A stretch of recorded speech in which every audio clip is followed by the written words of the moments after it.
Thanks for staying with us. I'm Bill O'Reilly in the Campaign 08 segment tonight. You may have heard reports of tension between the McCain people and the Sarah Palin people. Both candidates deny it, but there was something to the story. And today, Governor Palin continued her public face.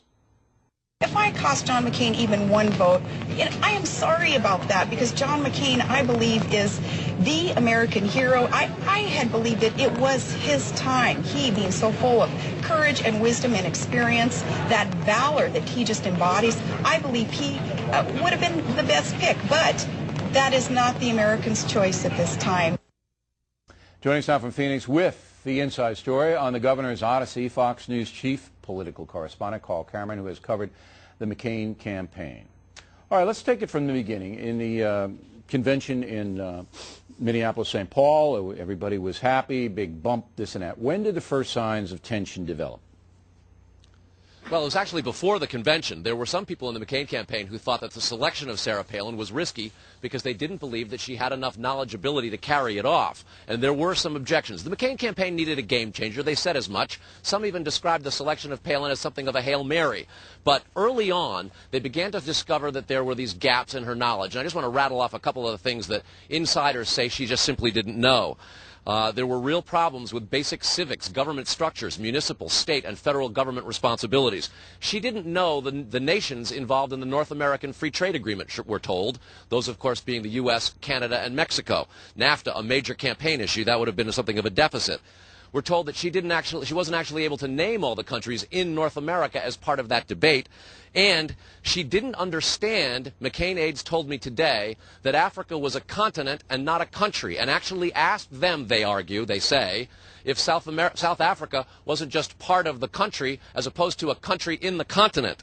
They go on to say that she didn't understand the idea of American exceptionalism, a classic principle of Wilsonian doctrine that says that the United States is exceptional in the world and has therefore a very special role in leading the globe. Yeah, all of these things caused great doubts. Okay, so her frame of reference in history and geography and current events was weak, according to your sources.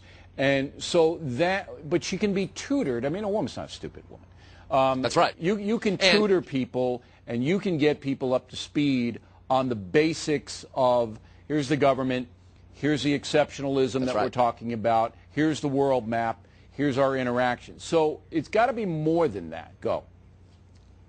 Well, one of the things that happened was she took a little bit of interview preparation before the Charlie Gibson ABC News interview, and by most accounts that went fairly well, although she was left a little bit irritated by some of the questions and the general reporting of that interview. But then the Katie Couric interview came, and for that she refused interview preparation. It didn't go well, and she blamed ostensibly Nicole Wallace, a senior advisor who had in fact worked for CBS with Katie Couric and had organized some of that interview. And then the rift began to really sort of unfold. But let's get specific. That here. refusal of debate prep caused some problems. All right, so she didn't want to be bogged down with a lesson before Ms. Couric talked to her.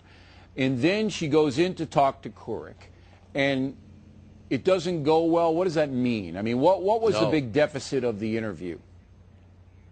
Well, in fact, McCain aides will argue that there were no unfair questions from Katie Couric, though the reporting of the interview might have been snarky and an example of sort of mainstream media beating up on a Republican conservative and a woman. Right. They argue that the questions from Couric on the merits weren't unfair. Well, afterwards, Palin began to attack staff and suggest that she was mishandled, and communicated that to a handful of people both in the McCain-Palin campaign and outside. What was her beef? What was the real her beef? Back and forth began. Okay, what was her beef that she was mishandled? That she shouldn't have been...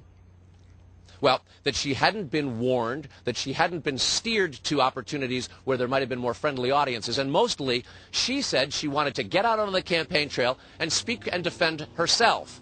That was something that the campaign was definitely afraid that she wasn't prepared to do, so there was resistance. Now, there are other anecdotes, Bill. That's what happened with me. Well, listen. I talked to her on the phone. She wanted to do the interview, and then the McCain people wouldn't put her out there alone. The senator had to sit next to her. And That's right. And logistically, we just couldn't pull it off. Okay, so all of this now makes perfect sense up to, say, a week ago. Then there were reports that Sarah Palin herself, under the pressure, and she was under enormous pressure, started to crack. Is that true? Yeah. There are stories that say she would look at her press clippings in the morning and throw what has been described to me as tantrums. The way I understand it, there were times when she would be so nasty and angry at staff that they would virtually be reduced to tears. There was the throwing of paperwork and things of this nature. And a whole series of descriptions, anecdotes all from the McCain campaign and other insiders' side of it, that suggest a certain level of performance that they were caught off guard by. One of the more infamous stories that's now come out is there was a time when McCain staffers went to collect her at her hotel room, and she had just stepped out of the shower and essentially met them wrapped in a bathrobe. They were taken aback by that, found it rather uncommon. They have suggested that she's a bit of a shopaholic and that on more than one occasion she would go out and buy clothes that to many seemed unnecessary because the campaign had already provided her with a very large wardrobe, a wardrobe that famously rang up a bill of about $150,000, mostly because they bought extra sizes to make sure everything fit. But the aides say she took a lot of extra clothes. That sounds and like $20,000 in clothes went to nitpicking, Todd Palin. Yeah, that sounds like nitpicking. Oh, listen. There's a lot of backbiting that's going on Yeah. here, not just between the McCain staff and Palin, but also within the McCain staff. And last week, Randy Schooneman, the former foreign policy advisor for the McCain campaign, was fired for allegedly leaking some of the backbiting about Palin. He is reported to have been a real Palin fan and didn't like the fact that they were nailing her and talking behind her back. He put it in the newspapers, and for that he was fired. Well, at the last minute, the McCain campaign and Senator McCain himself said, let's not make it public, let's keep it quiet. That's not the kind of message that they want. He had been under fire for a chaotic campaign that was often sort of contradicting itself and wrapped up in this type of pettiness. It was almost omnipresent in the staff in the final week, notwithstanding Senator McCain's campaigning barnstorming at a frenzied pace around the country. Yep, this certainly was something that the campaign staff says was unprecedented. Well, it certainly doesn't sound like a great situation. I'm sure there's a book in it for somebody. Hey, Carl, we appreciate the good reporting. Thanks very much.